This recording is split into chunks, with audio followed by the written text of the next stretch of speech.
You're listening to the world's #1 improvised podcast, if we don't count the others. This is the Be Right Back Show, and here's your host, David Vader.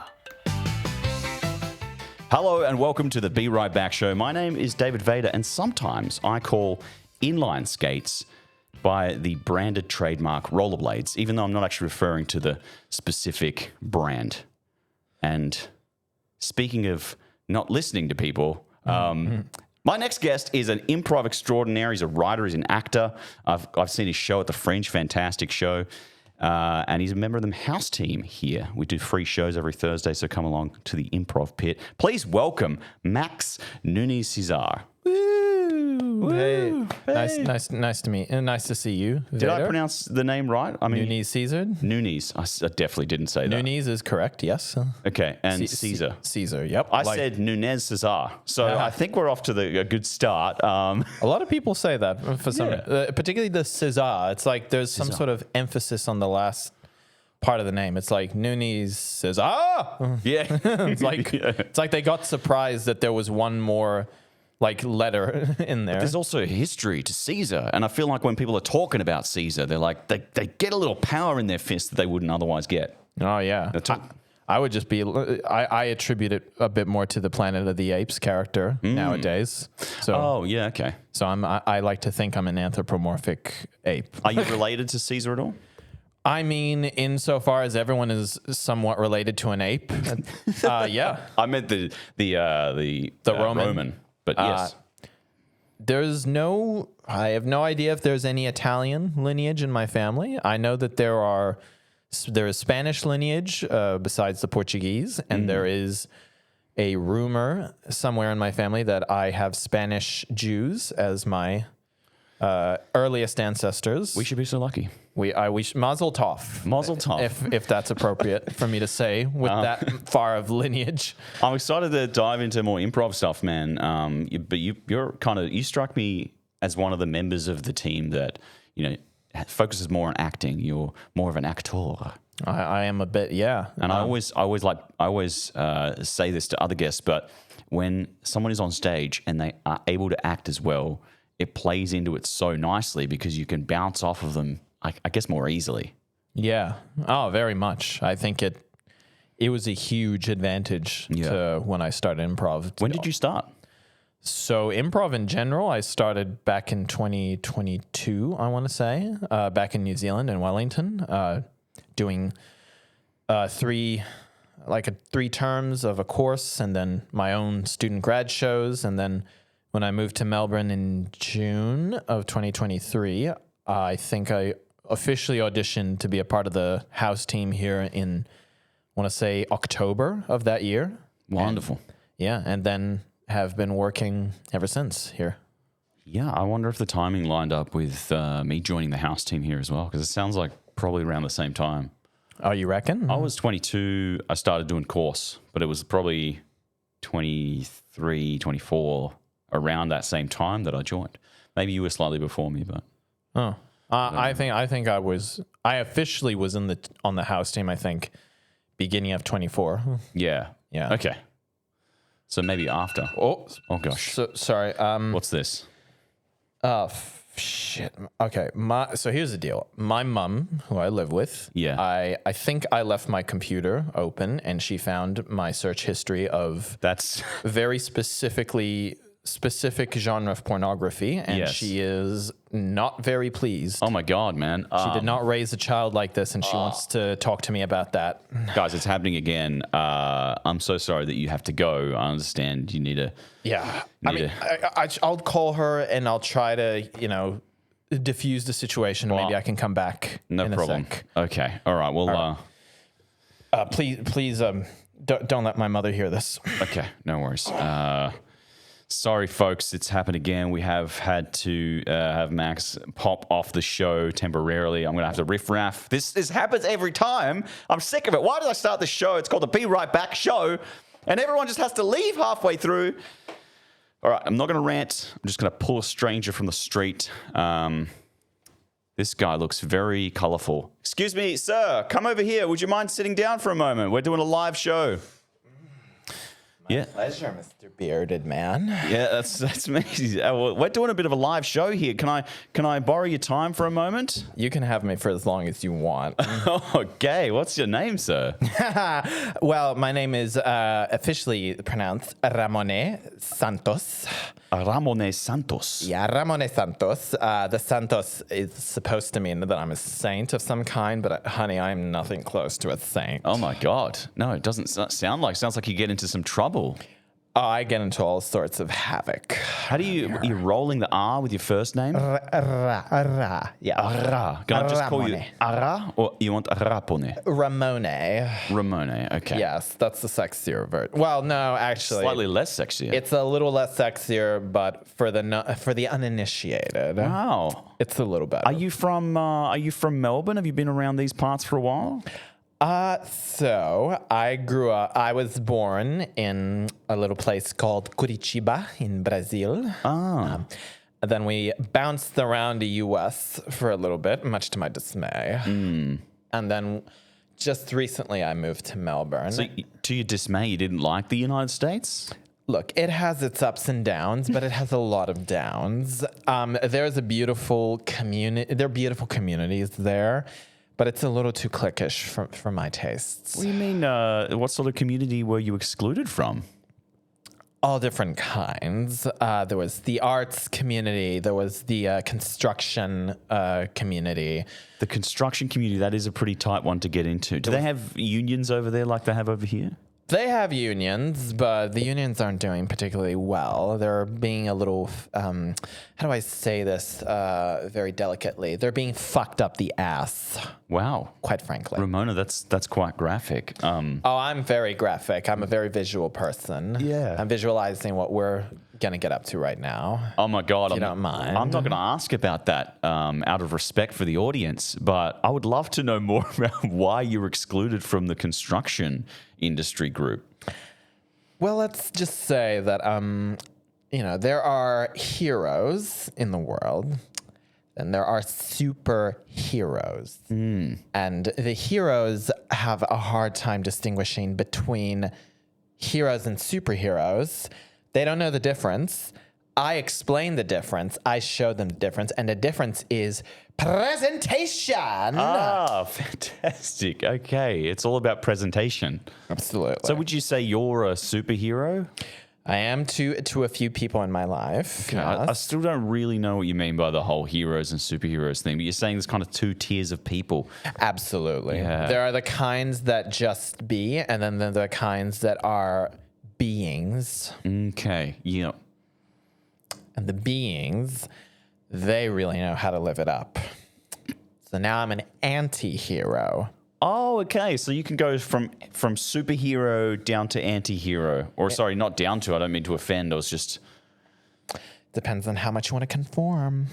Okay. And I'm guessing you not at all, really. I don't conform to jack shit, my friend. Yeah, I'm getting that. Ramona, it's amazing to me. I want to learn more about your life. You were in the States. You found it too cliquish. How did you end up in Melbourne? Well, I was at a very local bisexual orgy, and I think the person stuffed in the middle said to me, if you don't like the vibe around here, if you need a little bit more sun, but you want it with a little less delusional people, you should try like Oceania, and you should try maybe Australia. It was between New Zealand and Australia.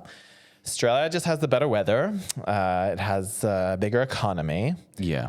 And I looked up, the places I would want to go. There were places like Surfer's Paradise, which is absolutely gorgeous. There was places like Queensland. There was Perth. Did you visit some of these places on your travels? I did, and some I loved, and some I would never want to step foot in again. Even with a 10-foot pole. Tell me one story of each. Which ones did you love, and what's something that happened in a city that made you not want to step foot there again? Well, there was one story just in this little farm land. This is a little farm in Perth. I met this beautiful gentleman by the name of Reginald, who blessed me with his fingers in the magic room at one point. Jesus, that's graphic. Yeah. Reginald is beautiful. I love him. Shout out to Reginald. If you're out there, call me, please. Come to Melbourne. You are depressed and you need to get here as soon as possible. Why hasn't he called, do you think? I told him that I really wanted something serious. He was not about that. And so I said, that's fine. You do you, boo. I'm going to do me. Sometimes literally, but more importantly, like spiritually, I'm going to do me. Yeah. And so we met in Perth, and I saw a rather traumatic moment for him.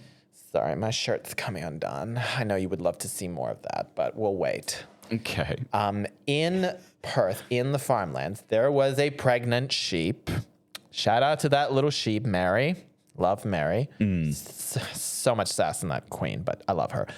And Mary, usually Mary has the little lamb, but you're saying this Mary was the little lamb. Oh, no. Mary really did have a little lamb. That was the humor of it all. It was like literally the song come to life. Wow. And so what happened was Reginald's Bogandit father said that he had to help deliver the lamb. And Reginald, being the sweet, wholesome sunflower that he is with a moral conscience, said, but of course, Papa. And so he started to help that sheep, and his hands went so deep inside of that sheep's vagina. I hope I can say that. The sheep is vagina. Don't worry. From 2 minutes in, this was already tagged as explicit, so you can say what you like. Very good. Anal. But yes, it was. Ramona, let's have some respect for our audience. You don't jump straight to anal. It's Ramoné. Oh, apologies. With an A, even though it's actually spelled with an E, but there's an A accent at the end of it. So Ramoné. E with a little dash above it? Pretty much, yes. Ramoné. Yes. Oh my God. You stay on that side. I'm staying. I am feeling things. Okay. So Ramoné, me was there, and then poor little Reginald had his hands all up in that sheep's vagina, doing the Lord's work to deliver that lamb. Deliver the lamb, right? And I don't think I have seen the soul leave the body as quick as Reginald's did in that moment. He was happy to deliver the lamb, but his father was so verbally abusive throughout the whole thing. And Reginald really loves his fingers.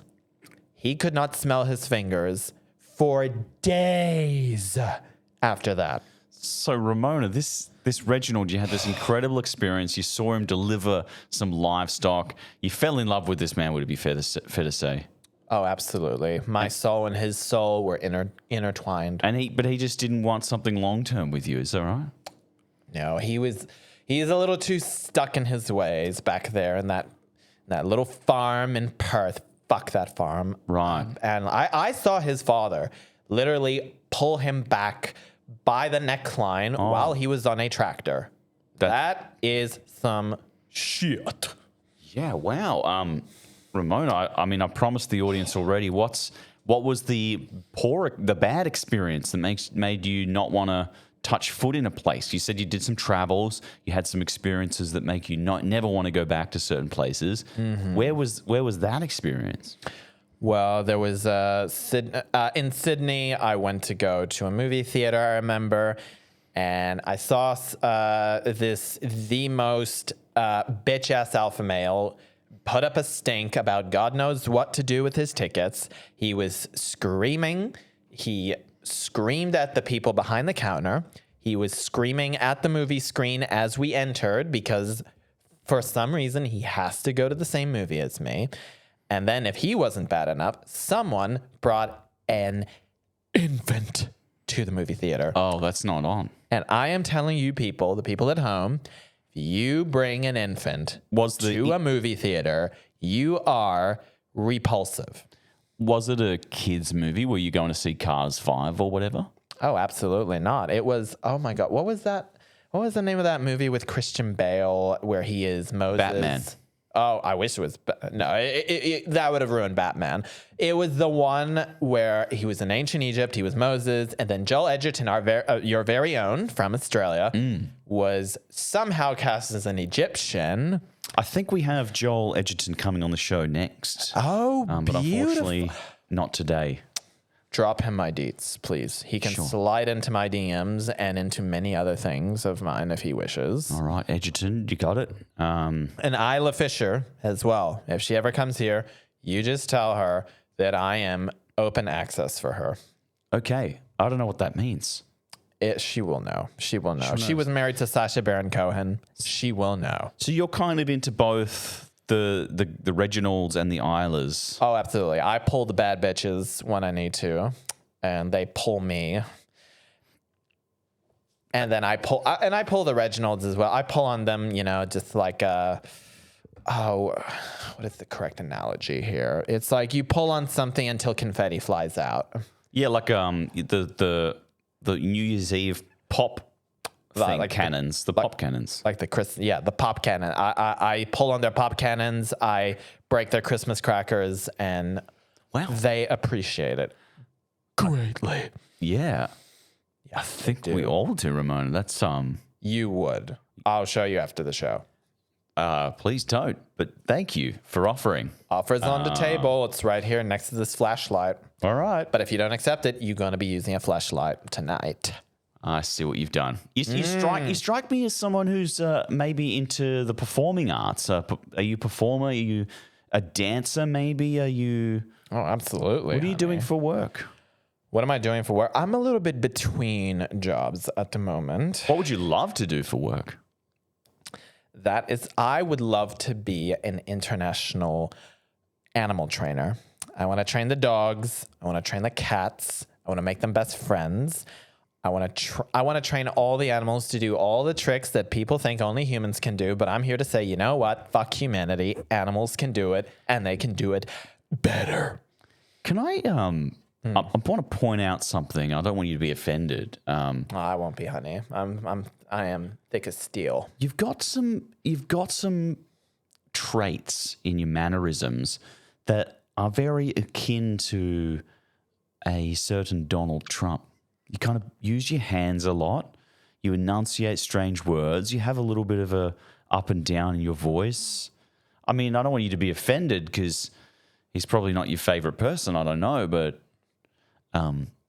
I don't fuck with the Donalds. You don't fuck with the Donalds? I don't want nothing to do with the Donalds. So because you're so cute and you look exactly like Jason Momoa, but a little less threatening, which is even better, I will give you a pass. I will give you, the pipeline out of that situation for comparing me to a putrid orange that has been out in the sun for far too long. Well, I'm sorry. I didn't mean to say you were like him in any characteristic way. Just certain mannerisms. You use your hands a lot. You both kind of have some vocal mannerisms as well. Look, let's get off the topic. I feel like I've offended you already. It's okay. What are you doing there with your face? Oh, I'm just fidgeting. Just fidgeting. Fidgeting. I have ADHD. So thing.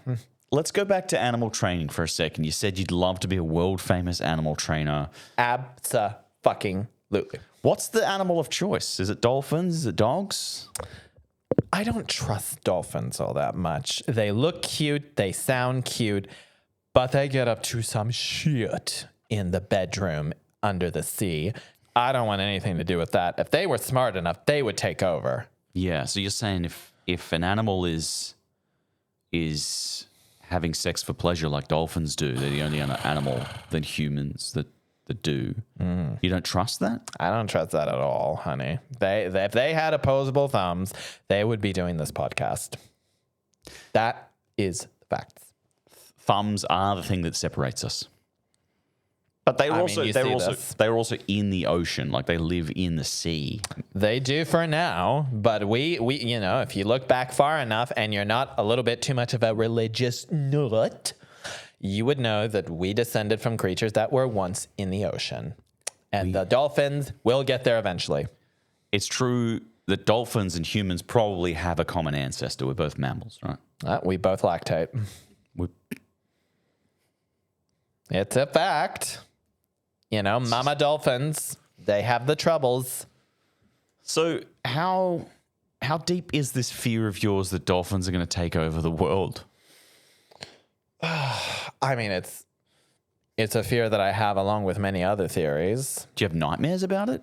I have nightmares about that. I have nightmares about, the Rothschild family, revealing themselves to the world.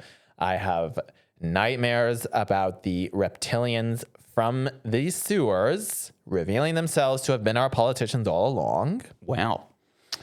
And those I don't really consider to be nightmares so much as visions, premonitions. Oh, okay. Have you ever had so you're a bit psychic, you'd say, Ramona? I am the telepath of this planet. No one knows yet, but I'm revealing it here. Sorry. You heard it here I first. know what you're thinking, people. I know what you get up to in your heads. Wonderful. Can you tell me maybe a premonition that you've had that's come true? Well, I think authoritarianism is taking over. That was an easy guess, to be honest. But I think I know the solutions. I know the solution. I will reveal it here if you so desire for me to say so. But you got to be ready to handle it. The solution to the rise of authoritarianism. Oh, absolutely. The solution to everything, to all of mankind's issues, to the cancer that is our species. If it's anything to do with orgies, just leave right now. It's nothing to do with orgies. That would be the celebration, if anything.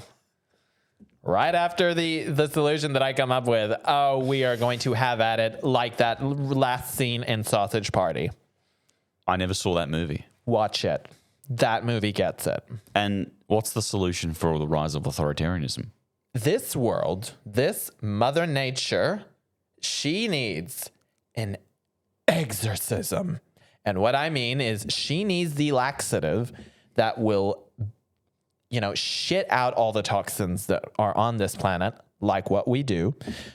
And I think we need a good old fashioned, and you Australians, you have it in your movie franchises. You have the Mad Max, so you know what needs to happen. We need a full-on nuclear worldwide explosion. Oh my gosh. We need to blow everything the fuck up, and we need to go back to the dirt and start over.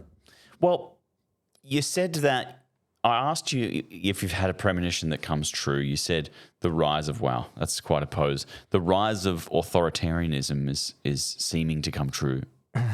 What's another premonition that you have maybe that's outside of the realm of politics and maybe in a different area of the world? What's a premonition that you have? I think aliens. That they're coming here sooner than we think. Like how soon? Like in the next 30 minutes? I mean, it easily could be, because honestly, all of the intelligence agencies of the world, be it the one you have here, be it the one in New Zealand, be it the one back in the US, they are all hiding the evidence that there are aliens that have visited this planet before. They saw what we were doing and they said, fuck no, honey, we're going back home. Wow. But humans didn't like it because they didn't like seeing something that looked so different. And so they kidnapped them, and they've just been experimenting on those poor little flying saucer nuts since then. But you think that the aliens, a different group, are coming and taking over soon, or they're not going to take over at all? They are just going to fuck a little bit of shit up if they are kind enough to, because if we can't have a nuclear explosion here, then the aliens are going to have to do it for us. Look, you've got quite a knack for telling the future. I wanted to try something a little bit strange. Maybe you could read my palm. What do you think about that?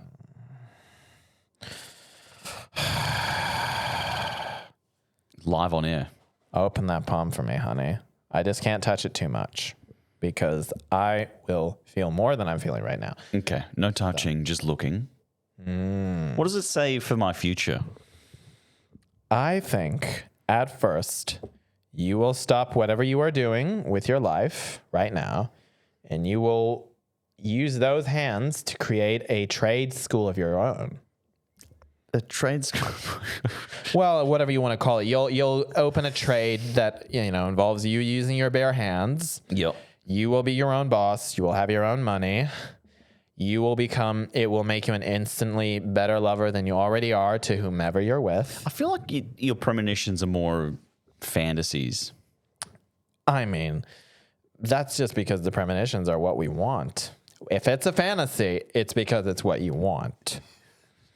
But then the rest of your palm, oh my God, you realize how fucked the world is at one point, and you decide you are going to take some sort of hallucinogenics. Wow. You are going to see the world for what it truly is, for the source of all the fuckery, and you are going to realize, I need to get the fuck out of here. And then you're going to take whatever beautiful honey that's with you, and you're going to get on that motorbike, and you are just going to go across the country. Wow. Well, folks, you heard it here first. My entire life laid out before your very eyes. I mean, if you have the mushrooms tattooed on your arm already, you're going to be eating them mushrooms soon. Wow. You If you might be haven't right about that. Who knows? Oh, really? Ramoné. Look at how accurate I've just gotten. Oh, my God. Ramoné, it's been a pleasure having you on the show. I can see that Max is coming back in, and I do want to have a chat with him before he goes. It's been an absolute pleasure. Before you go, Ramoné. Ramoné. Ramoné. Yeah, It's kind of like lemonade, how the Japanese say lemonade. It's like karaoke means empty orchestra. It's just hauntingly beautiful. Do you have any advice for the youth before you head off, Ramoné? I would say you do not need, a little mini protest. You do not need to vote for someone that you like. You do not even need to do one kind gesture every day to improve the world tomorrow. You just need to fucking revolt and turn this whole world upside down. So a message of political upheaval. Oh, absolutely. You need to explode this world, honey. You need to blow it up. Thanks so much for joining us, Ramoné. It has been a pleasure. To see Max coming back in. You enjoy your afternoon. Is he single? Well, you'll have to ask him after the show. I'm going to do things to that man. If I can't do it to you, maybe he'll be a bit more open-minded. We'll see, we'll see. You never know with Max. Red-o. Well, I hope that you change the world now. I will. Well, there you have it, folks. Salutations and goodbyes. Wonderful. Well, there you have it. Ramoné, the fantastic stranger that's come through the door. Yeah, Max, come back in, man. Have a seat. I hope everything worked out okay with your mum discovering your browser history was open. Yeah, it actually turns out she just wanted to know what kind of porn she could find for herself. It got really weird. I won't get too much into it. That's crazy, man. So she just called you up and just was like, hey, I want to get into the porn websites. How do I do that? Yeah, she was just like, how specific can I get here? Maybe it's a healthy thing for older generations to be talking about sex so openly. I mean, I know the younger generations do. Yeah, I mean, so maybe it's a mature thing. Yeah, I mean, I just ran into, I think Ramoné, was that his name? Yes. He was pretty open. I mean, yeah, maybe that is the future now. Yeah, I mean, watch out for that one. He might be hanging out for you after the show. So we'll see. I'm always open-minded to hear what people have to say. Well, I'm really sorry, man. We do put this show out live. I couldn't save your time, so unfortunately we've had to interview Ramoné. We don't have much time left, but please, do you have anything to plug? What's going on? I know you do shows all the time with the house team, Thursday shows here, and then some Friday shows. What else you got going on in your life? I've got a short film called Ethnically Ambiguous, much like my Fringe Festival show that I'm going to be popping through some festivals. Look out for that. Awesome. And got another one on the books that I'm writing called Thin Walls. I need to get back to that. That's on the agenda, and then that will hopefully be ready to go by beginning of next year to festivals as well. Awesome, man. Well, thanks for coming by the Be Right Back Show. Enjoy. Thank you, Vader. Mm-hmm.